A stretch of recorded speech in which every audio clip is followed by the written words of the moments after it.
우리가 읽은 사도행전 15장 36절에서 16장까지는 바울이 제2차 전도 여행을 떠나게 된 그 과정에 대해서 얘기하고 있고, 특별히 바울이 다른 전도팀을 꾸려서 2차 전도 여행을 가는데 바울을 중심으로 한 아시아 전도와 유럽 전도 사역이 잘 알려져 있습니다.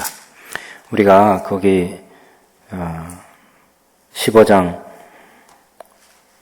39절을 보면 바울과 바나바가 심히 다투어서 두 개의 전도팀이 생겨서 바나바는 마가를 데리고 구브로, 바나바의 고향 구브로로 가고, 바울은 실라를 선택해서 이제 바울과 실라라고 하는 새로운 전도팀을 꾸려서 제2차 전도 여행을 떠나게 됐습니다.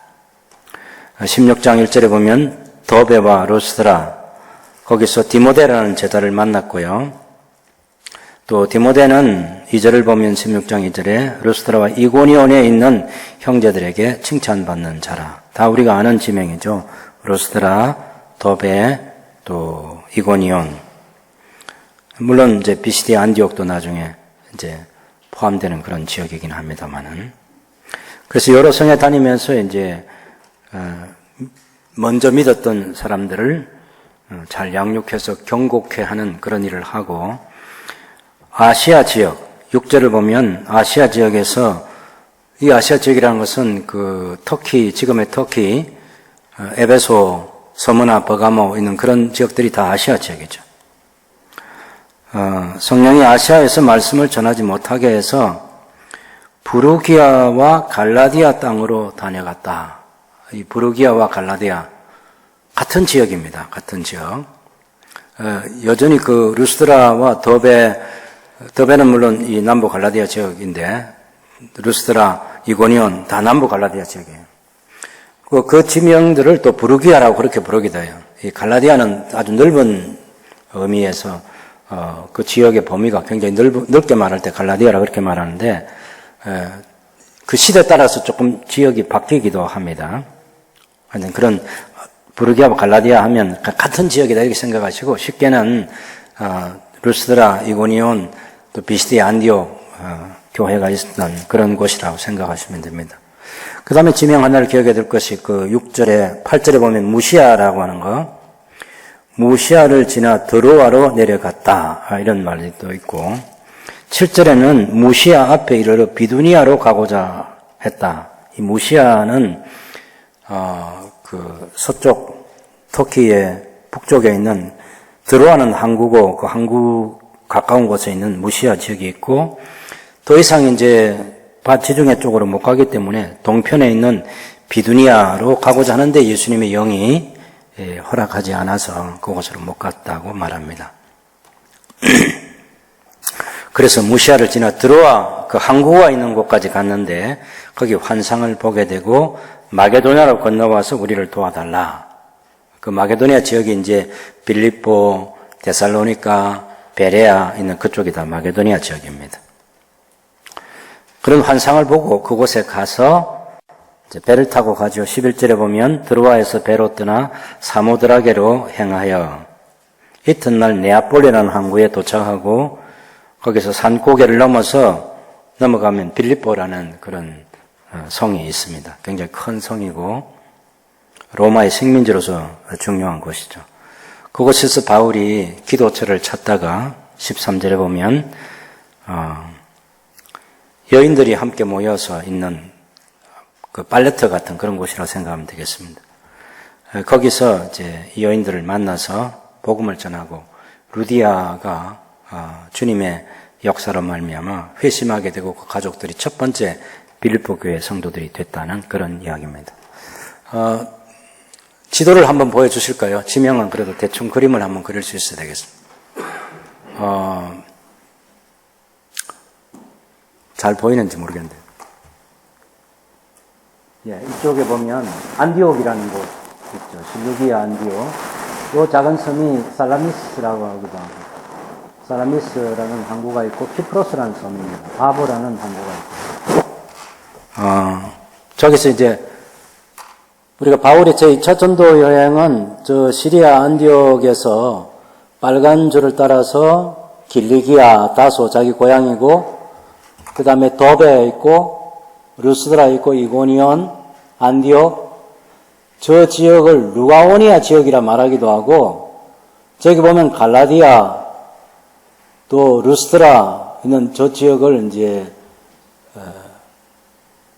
부르기아라고, 여기 이제 부르기아, 비시디 안디옥 있는 이쪽을 또 부르기아라 그렇게 부르기도 하죠. 그렇게 해서 이제 아시아라는 지역이 이렇게 표시되어 있다는 것도 알게 되고, 저는 사실은 작은 지역이 아니고 전체 큰 넓은 땅을 말합니다. 두아디라, 버가모, 두아디라가 루디아의 고향이 저쪽 두아디라, 저기가 이제 염료 직물을 많이 만드는 데고, 그걸 가지고 이제 건너가가지고 저쪽 위에 가보면 트라키아 밑에 네아폴리 항구가 있고, 상고개로는 빌립보, 그 다음에 암비볼리, 아볼로니아를 거쳐서 데살로니카로 가고, 베레아로 가고, 아테네로 가고, 고린도로 가는 2차 전도 여행의 전체 그림을 보여주는 건데, 대충 이제 지리적으로 안디옥에서 어떻게 이렇게 행진해 갔는가 하는 그런 그림들을 가지면 되고, 이쪽이 아시아고, 아시아에서 열심히 전도하려고 했는데 안 되고, 유럽으로 부르시는 하나님의 부름이 있을 그곳으로 가서 빌립보 교회를 성공교로 개척했다. 이제 그렇게 보시면 되겠습니다. 예, 이제 됐어요. 안 보여줘도 돼요. 이제. 예, 지도는 잊어버리시고 성경의 내용을 우리가 좀 들어가서 보겠습니다. 제2차 전도 여행 여러분 15장 36절 바울이 바나바에게 제안을 했습니다. 우리가 주님의 말씀을 전한 각성으로 제1차 전도 여행을 하면서 복음을 전했던 비시디 안디옥, 이고니온, 루스드라, 더베 그쪽이죠. 그쪽 각성으로 우리가 가서 다시 형제들이 어떠한가 방문을 하고 신앙을 경고케 해주기 위해서 우리가 양육하러 가자. 그런 제안이죠. 정서적으로 쉽지 않은 일이에요, 이게. 왜냐하면 바울이라는 사람은 세상적으로 보면 정말 잘 나가던 사람이에요. 한때. 학벌이 좋은 사람이에요. 가말리엘이라는 최고의 그 학자 밑에서 교육을 해가지고 그런 학자들에게 배우는 것 자체가 쉽지 않아요. 우리나라 사람들이 서울대학에 아무나 들어가는 게 아닌 것처럼 그런 가말리엘이라는 사람의 제자가 된다. 그거 쉽지 않은 거죠. 그런 데 대해서 충분히 교육을 받고 얼마나 뛰어난지 대제상이 알아봤죠. 여러분, 대제상이 인재를 찾는 사람이잖아요. 대제상도 그 시대에 정치를 해야 되는 사람인데, 그 가말리엘 선생 밑에서 어떤 유능한 제자가 있다. 이 정보를 알고 바울을 데리고 와서 사내들인 공예가 하고 싶은 그런 일들도 얘기도 하고 충분히 일꾼으로 불러준 거죠. 장래가 아주 촉망되는 그런 바울이었다. 그렇게 보시면 되겠습니다. 사내들인 공예 박해 묵인하에서 스데반을 죽인 일이 앞장서고 그리고 예루살렘에 있는 교회 성도들 많이 감옥에 한때 가두기도 하고 옥에 가두기도 하고 다메섹에 있는 그런 그리스도인들을 체포하러 가다가 예수님 만나가지고 새로운 변화된 삶을 살게 된 바울입니다. 사회적으로 보면 우리가 경험하지 않은 그런 특별한 그런 배경을 가지고 있는 이 바울이 복음 전하러 갔더니 아무 소용이 없는 거죠. 학벌 아무 소용없어요. 가문, 로마 시민권 그런 거 다 소용없습니다. 아무것도 통하지 않아요. 딱 내놓을 게 뭐냐면 예수님의 십자가와 부활의 복음밖에 없어요. 사람들은 그 복음을 대면하면서 이 사람을 어떻게 할 건지, 받아줄 건지, 물리칠 건지, 같이 지낼 건지, 내쫓을 건지, 때로는 우리가 받아들일 수 없는 너무 다른 종교의 내용을 얘기하니까 이건 너무 이질적이다. 이 사람을 죽여버려야 되겠다 해가지고 돌 들고 여러분 200km 되는 비시디 안디옥에서 루스드라까지 한번 상상을 해보세요. 그런 박해자들의 핍박을 받았어요. 조롱과 비난을 받는 그런 정서적인 고통도 있지만 돌에 맞았다. 실제로 돌을 던지는 사람들은 죽은 줄로 알고 성 밖으로 버렸고, 얼마 있다가 이제 바울이 다시 일어나서 기운을 차리고 회복해서 더베라는 수십 킬로 떨어진 곳에 가서 복음을 전하고, 거기서는 성공적인 많은 열매를 거두고 다시 돌아왔던 그런 경험이 있긴 하지만, 이 두 가지를 다 가지고 있는 거죠. 한쪽은 복음에 전도하니까 열매가 있더라. 한쪽은 너무 고통스러운 그런 고통이 있는 거죠. 제2차 전도여행을 갈까 말까 얼마나 많이 망설여지는 일이겠어요. 그렇지만 바울은 주 예수의 복음을 전한 이 일을 위해서는 자기 목숨을 아까워하지 않는 그런 사람으로 이미 인정된 사람입니다. 그래서 예루살렘 공회가 모였을 때 자기 생명을 아끼지 않는 그 15장 25절 26절을 보면 사람을 택하여 우리 주 예수 그리스도의 이름을 위해서 생명을 아끼지 아니하는 자인 우리가 사랑하는 바나바와 바울과 함께 이 유다와 실라를 보내기로 작정한 예루살렘 공의회였습니다. 그런 바울이 전도 현장에서 자기의 신분과 사회적인 배경이 하나도 먹히지 않는 그 현장에 또다시 복음 하나 들고 간다. 이거 쉽지 않은 거죠. 근데 바나바를 권면했어요. 같이 갑시다. 바나바 또한 여러분 얼마나 대단한 사람입니까? 구브로가 자기 고향인데 많은 부동산을 가지고 있죠. 그런데 그 재산을 예루살렘 교회가 세워졌을 때 거기에 가난한 성도들을 위해서 자기 재산을 내놓았던 사람이에요. 아까워하지 않아요. 칭찬 듣는 사람. 많은 성도들에게 부분적으로 몇 사람에게 칭찬 듣는 거 그건 가능할지 몰라도 교회 전체 성도들에게 인정과 칭찬을 받는 거 쉽지 않은 일입니다. 그리고 착한 사람으로 알려져 있잖아요. 믿음 좋은 사람이죠. 성령의 다스림을 받는 사람이죠. 갖출 거 다 갖췄어요. 그죠? 한번 생각해 보세요, 여러분. 재산 많아요. 당연히 학식 있죠. 사람들에게 신앙적으로 갖출 거 다 갖췄죠. 착한 성품 좋죠. 그리고 교회가 인정하는 일꾼이잖아요. 거기다가 외모가 출중합니다. 아니, 안 보고 어떻게 하느냐고. 여러분, 안 보고 알 수 있어요. 자, 보세요. 제1차 전도의 루스트라에서 나면서부터 걷지 못하는 사람을 바울이 예수님의 이름으로 일으킨 적이 있잖아요. 그때 그 광경을 바라봤던 루스트라 사람이 바울을 보고는 헤르메스라고 그랬어요. 그런데 바나바를 보고는 제우스 신이라고 그랬어요. 제우스 신. 제우스 신 그림이 안 그려지시죠, 여러분? 미켈란젤로가 그린 로마의 대성당에 있는 창조주의 그 노인이 있어요. 창조주. 그 얼굴, 그 형상이 바로 제우스 신 얼굴이에요. 그러니 보통 이 인품이 아닌 거지. 그럼 바나바들어 가자고. 돈이 없습니까? 교회에서 인정을 못 받습니까? 인정과 칭찬과 일꾼됨과 타고난 또 성경 지식을 가지고 바울과 같이 안디옥 교회를 말씀 위에 굳건하게 세울 만큼 갖출 거 다 갖췄는데 전도 현장에 가면 그런 배경들이 다 소용없는 거예요. 똑같이 예수님의 복음 하나 가지고 사람들을 만나야 되고 그 복음을 상대방이 거절하거나 받아들이거나 둘 중에 하나밖에 선택이 없잖아요. 1차 전도여행에서 바울과 함께 똑같이 고난을 받았습니다. 또 가자고 제안할 때 받아들이기 쉽지 않았을 거예요.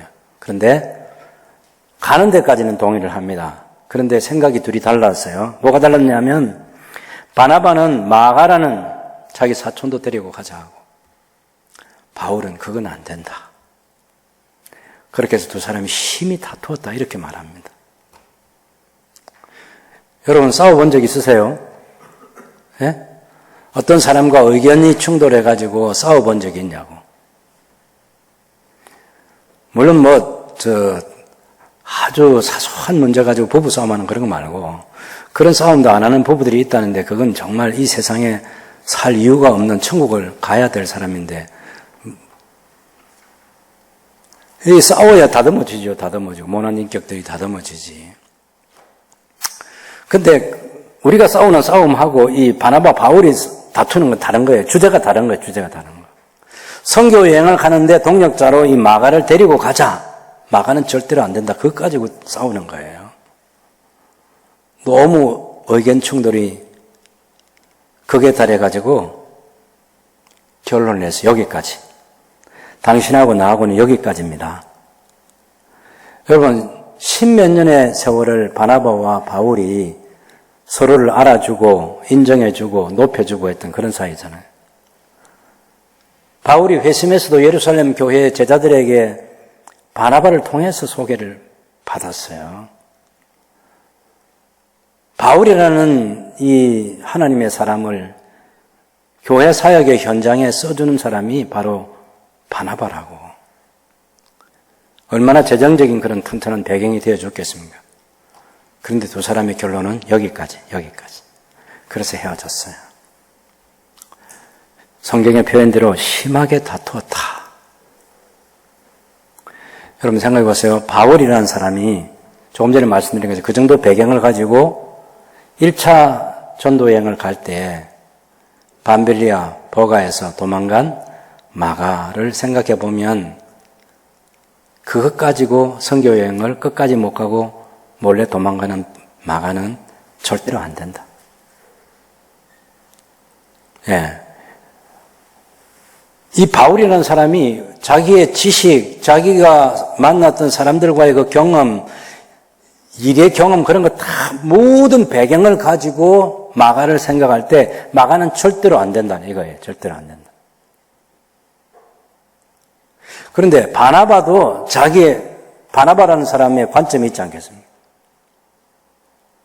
뭘 그걸 가지고 그래? 아니, 청년이 그럴 수도 있지. 우리가 데리고 가서 잘 지도하면 되잖아. 한 번 더 기회를 줍시다. 이건 바나바의 관점에서 마가를 보는 거예요.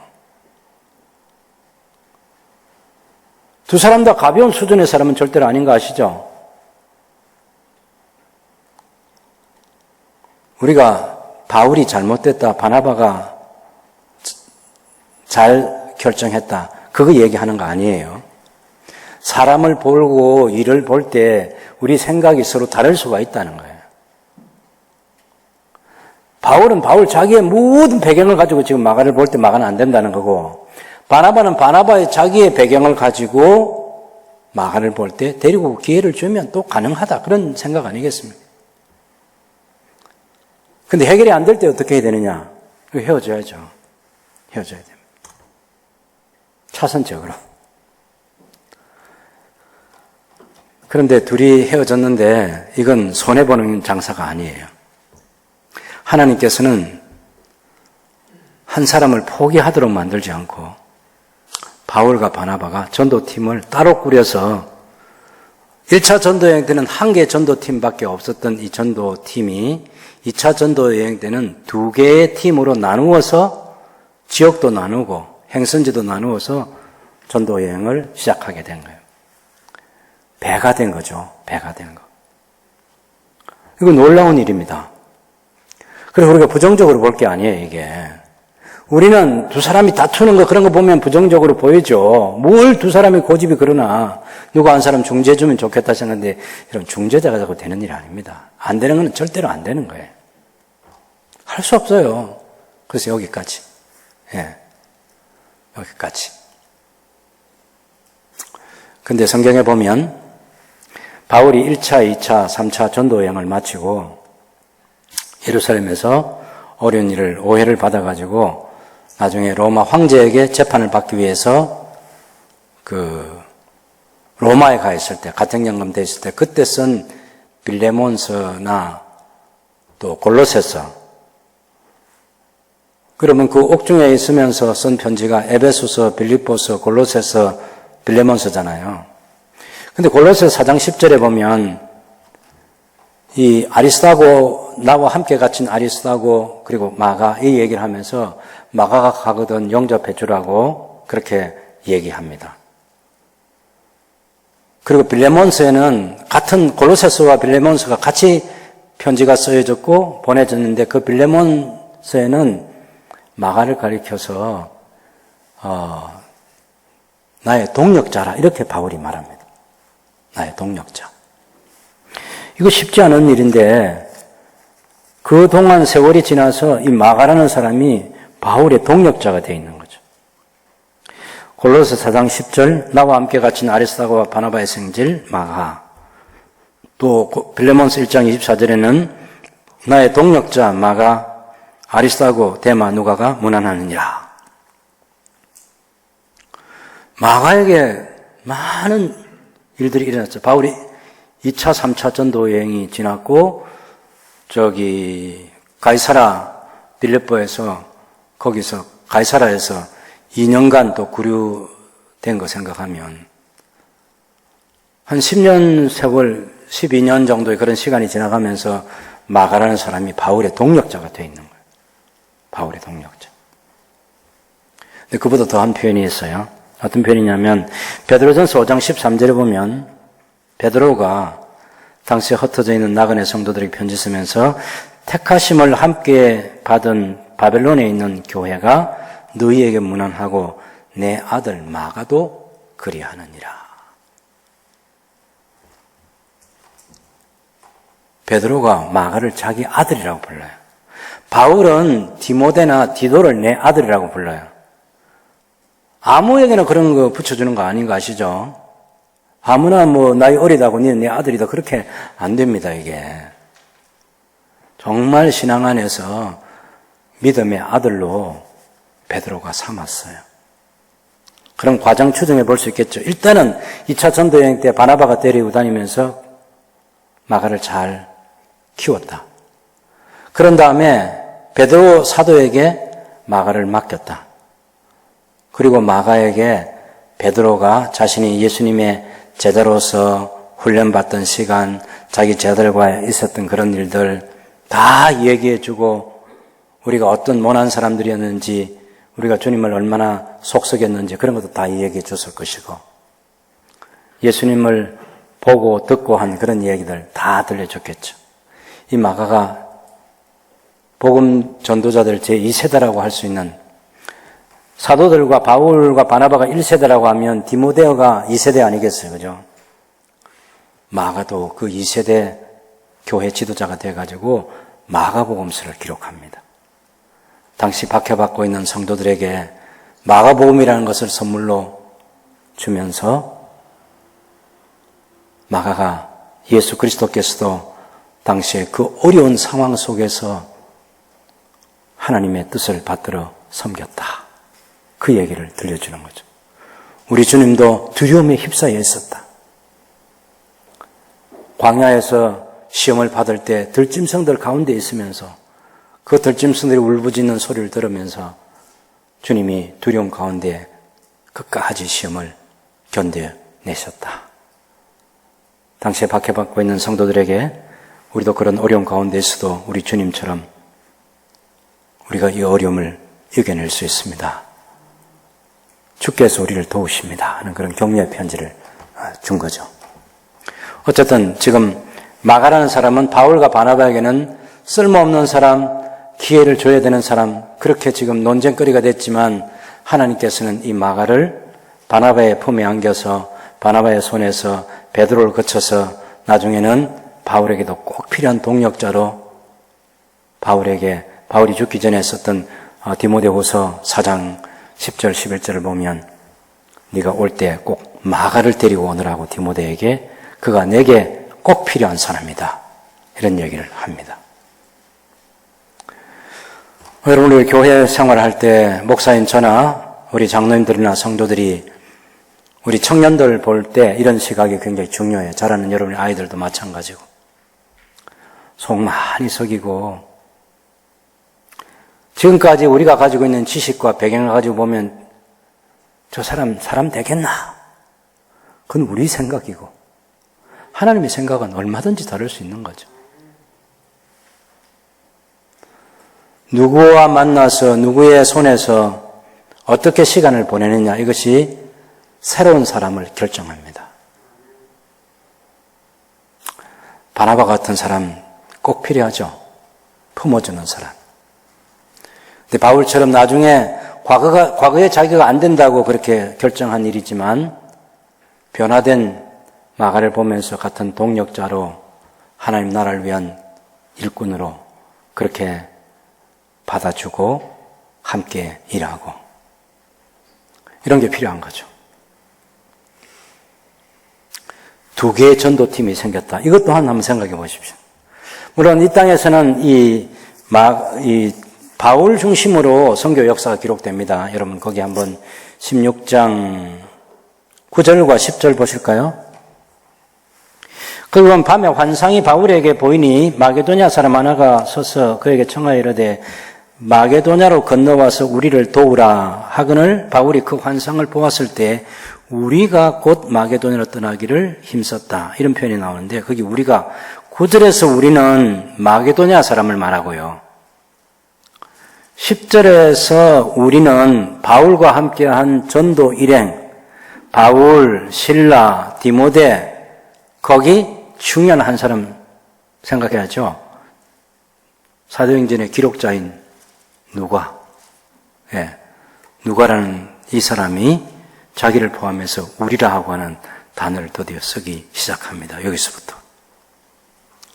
그러니 이 누가가 바울과 함께 동력하기 때문에 바울 중심으로 복음 전파가 어떻게 이루어졌는지를 사도행전 끝까지를 얘기해 주고 있지만 바나바는 마가와 함께 떠나서 또 구브로를 중심으로 해가지고 또 다른 지역으로 가면서 계속해서 사역을 했겠죠.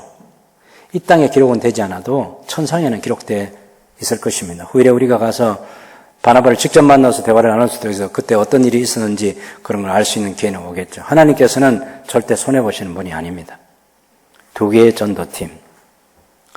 그래서 마음이 안 맞아서 나눠질 때는 굉장히 섭섭한 일이지만 시간 지나면 하나님께서 그것을 통해서 큰 일을 하시는 거죠. 마산에 가면요, 마산 문창교회가 있어요. 지금도 마산 문창교회, 1문창교회는 이름을 문창교회로 가지고 있습니다. 그런데 2문창, 3문창, 4문창, 5문창 이렇게 문창 시리즈가 많이 나갔어요. 그게 지금의 마산교회, 성막교회, 중복교회, 또 석전에 있는 그 서마산교회 이런 게 다 문창교회. 그거 다 나눠질 때는 기분 좋아서 나눠진 거 아니에요. 교회 내분이 일어나서 사람들끼리 그룹을 만들어가지고 그럴 바에는 우리가 교회를 개척하자. 그렇게 해서 교회를 개척했는데 그 당시에는 굉장히 마음이 아팠겠죠. 근데 시간 지나서 다 교회가 제가 지금 얘기했던 그런 교회들이 작은 교회가 아니고 상당히 괜찮은 교회들로 다 발전을 해서 주님을 섬기고 있습니다. 네, 세상에는 그렇게 해서 나눠지는 교회도 있고 또 교회가 당회가 비전을 가지고 분리개척을 하자. 그래서 성도들의 동의를 얻어서 분리개척을 하는 그런 경우도 있고 어쨌든 하나님께서는 나누어지는 것을 통해서 하나님의 나라를 더 부욕해 하시는 그런 하나님이시라는 것 생각할 때 새순교회 36년의 역사가 지금 지났는데 우리도 교회를 나누어서 분리개척도 하고 하나님께서 바울과 실라와 디모데를 통해서 일하셨던 것 또 바나바와 마가를 통해서 일하셨던 그런 역사들이 우리 생에도 일어나게 하면 좋겠죠. 하나님의 선하심과 인도하심을 받을 수 있는 저와 여러분들이 될 수 있기를 바랍니다. 여러분 이 빌립보 교회가 세워지는 과정 보시면 16장에 들어가서 더베와 루스드라 거기서 디모데라는 사람을 얻는 것이 굉장히 중요하고요.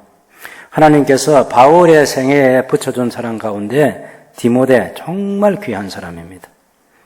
어릴 때 어머니와 외할머니에게서 성경을 배웠던 사람이고 그래서 디모데후서에 보면 네가 어렸을 때 성경을 알았다. 이렇게 여러분 바울 같은 사람이 아무에게나 그렇게 얘기해 주는 거 아니죠. 우리 예수님께서 사도계파 사람들한테 여러분들이 성경도 모르고 하나님 능력도 모른다 이렇게 얘기했잖아요. 여러분 바울 같은 사람이 상당한 지식을 가진 사람인데 성경을 네가 어렸을 때 성경을 알았다. 이 말은 디모데가 그 어머니와 외할머니 손에서 정말 잘 배운 사람임을 인정해주고 또 바울도 가르쳤던 그런 바울의 제자가 된 사람이 디모데입니다. 디모데후서 4장 디모데후서 전체를 보면 바울이 자기가 평생 달렸던 복음 전파의 주자로서 마지막 시간을 보내면서 디모데에게 그 바톤을 넘겨주고 바울 사역 전부를 디모데가 계승하도록 자기 후계자로 삼는 거나 다름없는 그런 일이 일어나게 됐는데 디모데가 그처럼 바울에게는 지금부터 소중한 사람이 된 게 제2차 전도 여행 때 만난 사람입니다. 우리가 디모데처럼 자라서 우리 생애를 헛된 시간으로 이렇게 가볍게 보내지 말고 정말 제대로 배울 때는 배우고 일할 때는 일하고 기회가 주어지면 열심히 섬기고 그래서 훌륭한 하나님 나라의 일꾼이 되는 게 필요합니다. 그 아버지가 헬라 사람이고 어머니가 유대인인데 당연히 할례를 받지 않았죠. 그래서 디모데를 데리고 사역을 떠나면서 바울이 할례를 행하게 합니다. 여러분 이방인들은 할례를 받을 필요가 없어요. 그것이 1차 전도여행 때 바울이 전한 복음이고 예루살렘 공회가 결정해 준 것입니다.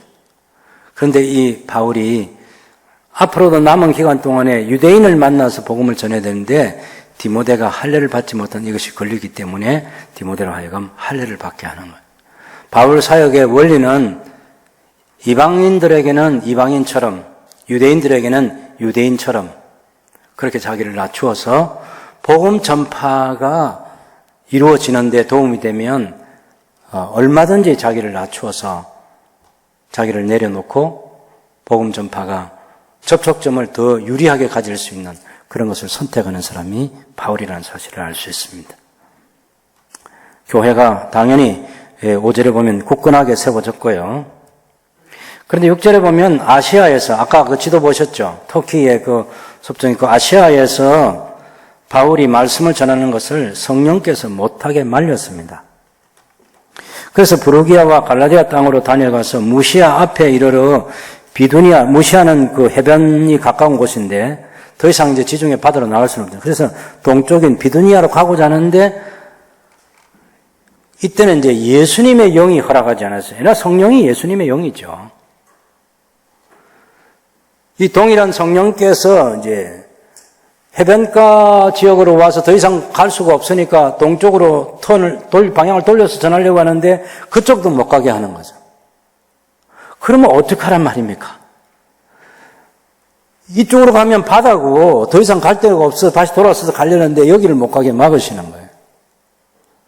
그래서 드로아라는 항구까지 갔는데 거기서 환상을 보게 된 거죠. 마게도냐 사람이 와서 우리를 도와달라고 손짓하는 거.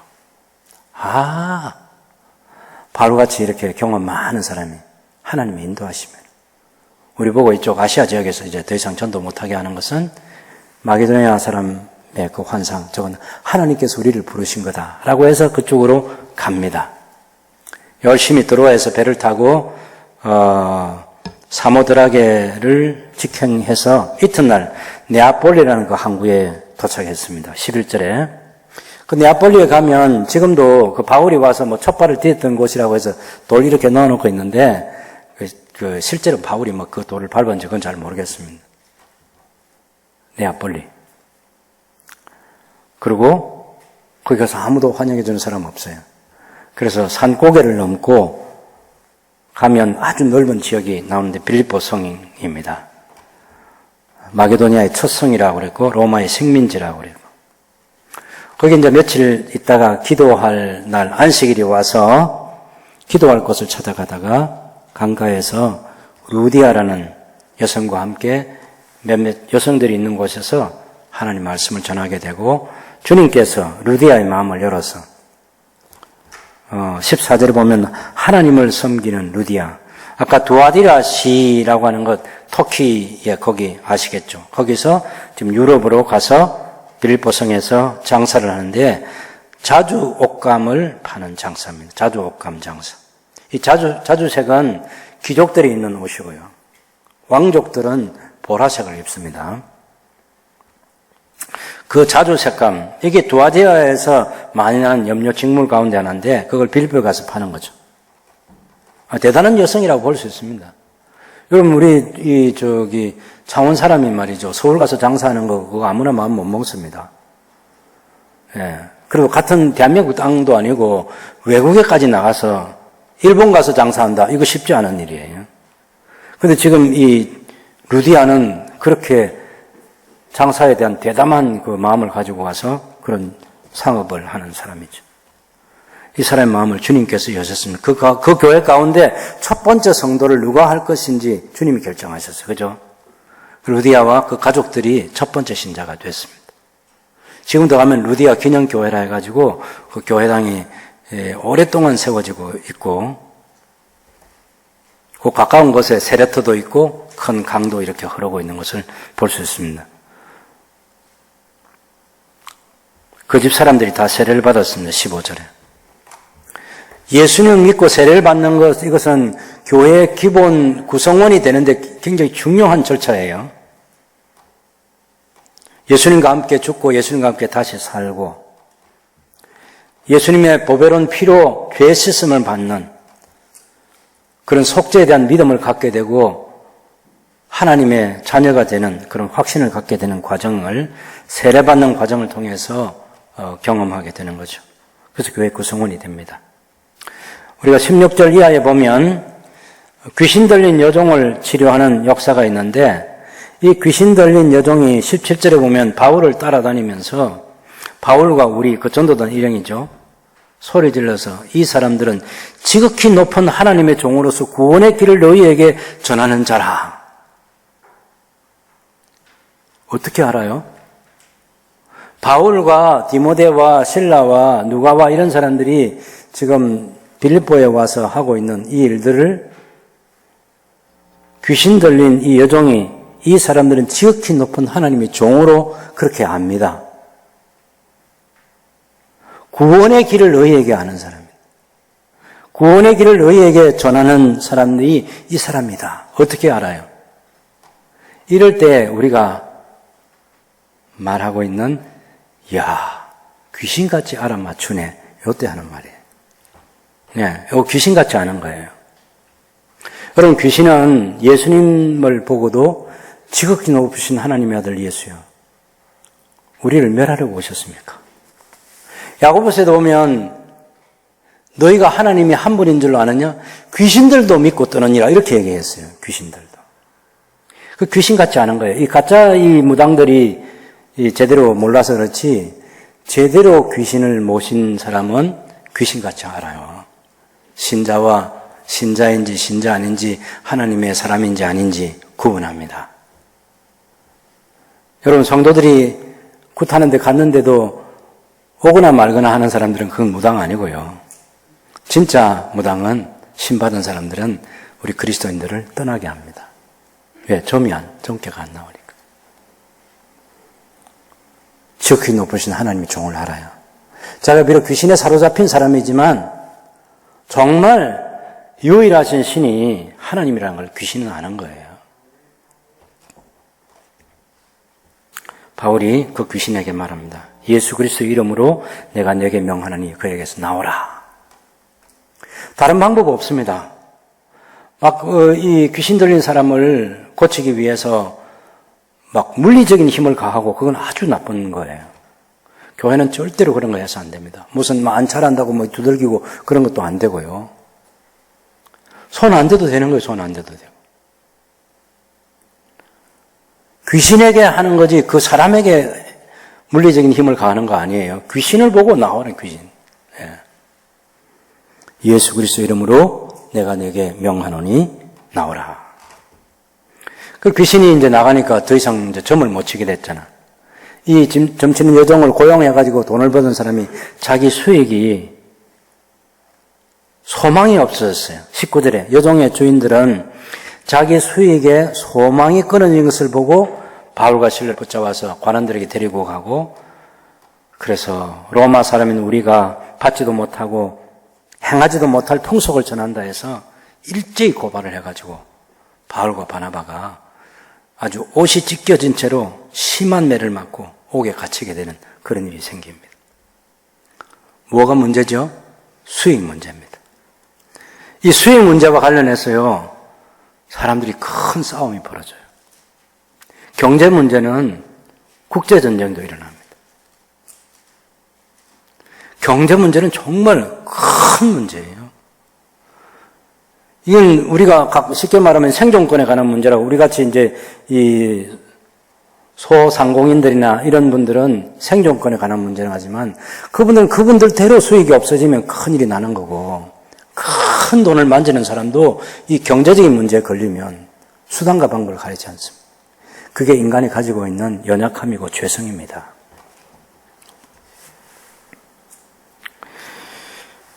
여러분 24절에 보면 바울과 바나바가 깊은 옥에 갇히게 되고 그 발을 착고에 든든히 채움을 받아서 감옥에 갇혔습니다. 근데 우리가 이제 이 바울과 바나바가 찬송 부르는데 옥문이 흔들리고 27절을 보면 간수가 자다가 깨어서 옥문이 열린 것을 보고 제수들이 도망한 줄 생각하고 칼을 빼어 자기를 하라는데 바울이 크게 소리 질러서 우리가 여기 있다, 자기를 하지 말라. 그래 주 예수를 믿으라. 그래서 구원을 얻는다. 그렇게 해서 이 사람이 그 가족들과 함께 구원을 받지 않습니까? 이 34절에 보면 그들을 데리고 자기 집에 올라가서 음식을 차려주고 그와 온 집안이 하나님을 믿음으로 크게 기뻐하니라. 여러분, 옥에 지진이 났어요. 그런데 그걸 자다가 느꼈어요. 근데 이 사람에게 세례를 받고 자기 집에 올라가서 음식 대접을 했어요. 우리처럼 마산 교도소하고 우리 집하고, 우리 지금 집사님 한 분이 교도관으로 있잖아요. 출퇴근하는 그런 데가 아닌 거 아시죠? 한 건물이에요, 한 건물. 가옥 같은 그런 데인데, 집이에요, 집. 1층, 2층 이게 간수들이 사는 집이고, 지하가 감옥이에요. 그 깊숙한 안쪽에 이제 갇혀져 있고, 다리를 딱 벌려가지고 이 움직이지 못하도록 착고에 딱 채워놨다고. 중재인을 다루듯이 바울과 실라를 다룬 거예요. 여러분, 옷이 벗겨진 채로 매를 맞았으니 피가 흐를 거 아니에요. 얼마나 고통스럽게 따갑겠어.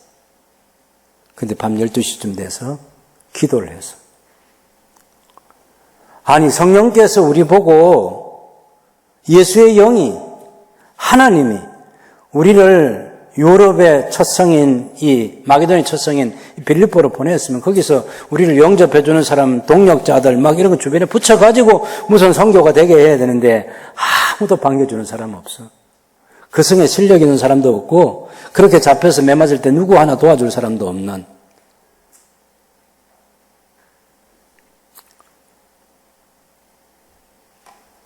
그런 참 슬픈 환경에 처해 있는 바울과 바나바가 호소할 때는 하나님밖에 없어. 그래서 기도를 했어. 그리고 어떤 환경에서도, 우리의 어떤 환경에서도 하나님은 찬송을 받으실 분이에요. 우리가 복음을 가지고 있다는 자체가 하나님은 찬송을 받으실 분이에요. 그래서 찬송을 불렀어요. 옥문이 흔들렸어요. 지진이 났고요. 간수가 엎드려서 제가 어떻게 하면 구원을 얻겠습니까? 라고 질문할 때 주 예수를 믿으라. 그리하면 너와 네 집이 구원을 얻으리라. 1세기 그때나 지금이나 복음은 똑같습니다. 주 예수를 믿어야만 구원을 받습니다. 한 사람이 믿는 데서 끝나는 게 아니라 그 사람의 영향력으로 또 다른 사람, 가족들과 그 주변 사람들이 예수를 믿게 되는 계기가 마련될 수 있습니다. 이것은 하나님께서 하시는 일입니다. 주 예수를 믿는 거예요. 여러분 보십시오. 우리가 전도할 때 우리가 그 사람을 설득해가지고 믿게 하는 게 아닙니다. 루디아를 누가 믿게 했습니까? 주님께서 믿게 했어요. 바울과 그 전도된 일행이 하는 것은 복음을 전하는 것 뿐입니다. 간수에게도 주 예수를 믿으라고 그렇게 말하는 것 뿐이에요. 믿도록 결정해 주시는 분은 하나님이십니다.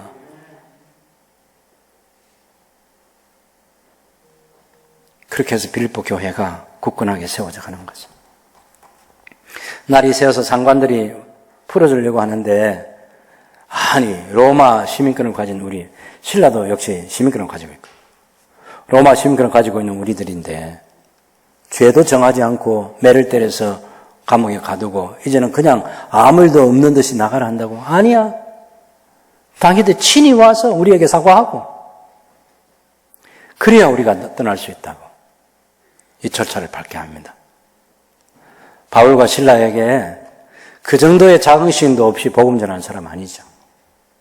하나님 나라의 영광스러운 복음을 전하는 하나님의 종이고요. 당대의 최고의 시민권을 가지고 있는 로마 시민권자이고요. 배울 만큼 배운 사람이고 배경이 탄탄한 사람인데 복음을 전하다가 이런 일을 당했지만 한 번도 자기를 낮추어 평가하지 않습니다. 만만하게 사람들이 대하도록 하지 않았습니다. 비록 매를 맞을지언정 돌에 맞을지언정 하나님 앞에 서 있는 사람으로 살았습니다. 제가 김창인 목사님 만났을 때 그분이 일제 때 형사들한테 잡혀가서 자기하고 또 다른 목사님들하고 최덕재 선생님하고 형사들한테 치조받고 매맞고 그러면서도 기도하고 찬송 불렀던 얘기 들었습니다. 마산 옛날에는 제2문창이었는데 지금 마산교회 목회하셨던 그 손명복 목사님 제가 처음 뵀는데 입술이 우리 입술하고 달라요. 예, 너무 두텁게 가지고 약간 보기가 좀 그렇습니다. 근데 이분 얘기도 들으니까 그때 찬송을 많이 부르는데 찬송 못 부르러 와서 이 입술을 해쳐가지고 그래서 입술이 변형됐어요. 그래도 높임 받으실 분은 하나님이십니다. 그래서 찬송을 부르는 거예요. 우리가 일을 하다가 어려움을 만날 때 그 어려움을 해결해 주실 수 있는 이가 하나님밖에는 없기 때문에 바울과 신라가 누구에게 말하겠습니까? 그래서 하늘에 하나님께 호소하는 거예요. 그것이 기도였어요.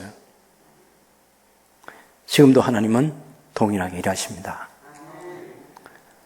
우리가 바울과 제2차 전도여행 팀이 두 개 나누어져서 떠났던 바나바와 마가에게 그리고 바울과 신라와 디모데와 이런 또 누가 이런 전도단들에게 그들이 가지고 있는 모든 배경들 다 가벼운 배경이 아닌데 그런데도 그거 다 내려놓고 예수님의 십자가 부활의 복음 하나 가지고 사람들을 만나서 정신적으로 고통을 받고 육체적인 고통을 받고 그래도 이 일을 계속할 거냐고 질문하면 그들 당연히 그렇다고. 왜?